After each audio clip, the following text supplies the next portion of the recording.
ആര്യൻ പിന്നെ ഓക്കെയാണ് സംഭവം. ആര്യൻ കിടിലം കണ്ടസ്റ്റന്റ്. സാറിന് ടോയ്ലറ്റ് പോകാൻ പറ്റുന്നുണ്ടോ? ഫേസ് വല്ലാണ്ടിരിക്കണു. ബിഗ് ബോസിലെ അടിപൊളി സുമുഖൻ സുന്ദരൻ. നീ എങ്ങനെ സുഖിപ്പിച്ച് പുകഴ്ത്തി എന്നെ സോപ്പിടൊന്നും വേണ്ട, അതൊക്കെ എല്ലാവർക്കും അറിയാവുന്ന കാര്യമാണ്. ഞാൻ സുന്ദരനാണെന്ന്. ആശയ ഗംഭീരൻ, ധീരോദാത്തൻ, അതിപ്രതാപ ഗുണവാൻ. അർത്ഥം എനിക്ക് അറിഞ്ഞൂടാ. നല്ല വെയിറ്റ് ഉള്ള വാക്കല്ലേ, കൊള്ളാമോ? ഹൈ പിച്ചിൽ ഇങ്ങനെ പോയിക്കൊണ്ടിരിക്കുന്ന സമയത്താണ് സൈഡിൽ നിന്ന് ഒരു ഗാനം. നീ എന്ത് തേങ്ങയാണ് പറയുന്നേ? എനിക്കൊന്നും മനസ്സിലാവുന്നില്ലല്ലോ. കാനന ചോലയിലാടുമേക്കാൻ. നിങ്ങളെന്ത് പ്രാന്തായി പറയുന്നത്? എനിക്കൊന്നും മനസ്സിലാവുന്നില്ല. മനസ്സിലായില്ല? മനസ്സിലാക്കി തരാം. മുറ്റത്തൊരു മൈനയ്ക്ക് പരിപ്പ് കൊടുക്കുന്നു, ചപ്പാത്തി കൊടുക്കുന്നു, തുണിയിലക്കി കൊടുക്കുന്നു.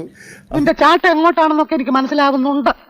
ആ വെള്ളം അങ്ങ് വാങ്ങി വെച്ചേക്ക്. അവസാനം എന്തിന് വന്നെന്ന് പോലും അറിഞ്ഞുകൂടാതെ നിലാവത്തഴിച്ചു വിട്ട കോഴിയെ പോലെ തലങ്ങും വിലങ്ങും ഓടി നടക്കരുത്. അതന്നത്തെ ചോരത്തിളപ്പിന്. ഇപ്പൊ എന്ത് ചോര തണുത്തു പോയാ?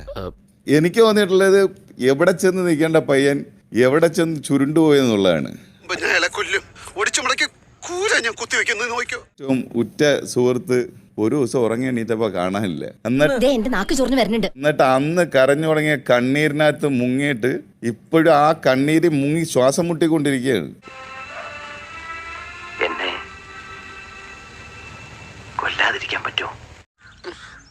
ഇന്നിനി വയ്യ, നാളെ വന്നും ബാക്കി വാങ്ങിച്ചോളാം. തൽക്കാലം ഇത്രയും മതി. വരട്ടെ. Come on, baby. Come to me.